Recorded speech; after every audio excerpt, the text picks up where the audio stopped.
ঈদের খুশি নয়, প্রবাসীদের তাড়া করছে গ্রেপ্তার আতঙ্ক। জনশক্তি রপ্তানিতে বাংলাদেশের সবচেয়ে বড় শ্রমবাজার সৌদি আরব ও মালয়েশিয়া, এই দুই দেশের জন্য প্রতি বছর হাজার হাজার বাংলাদেশি দেশ ছাড়েন। তবে সম্প্রতি এই দুই শ্রমবাজারে অস্থিরতা তৈরি হয়েছে। ইতিমধ্যে সিন্ডিকেটের কারণে গত 31 মে বন্ধ হয়ে গেছে মালয়েশিয়ার শ্রমবাজার। আর ফ্রি ভিসায় সৌদি আরবে গিয়ে হাজার হাজার প্রবাসী অমানবিক জীবন পার করছেন। ঈদের খুশির পরিবর্তে এই দুই দেশে থাকা হাজারো অবৈধ বাংলাদেশিদের জীবন কাটছে অনিশ্চয়তায়।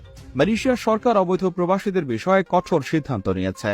প্রতিনিয়ত অবৈধ প্রবাসীদের ধরতে পুলিশ ব্যাপক ধরপাকড় চালাচ্ছে। সেই আতঙ্কে দিন কাটাচ্ছে প্রবাসী বাংলাদেশিরা। কুষ্টিয়া কুমারখালীর আব্দুর রহমান কাজের জন্য 2023 সালের জানুয়ারিতে মালয়েশিয়াতে যান।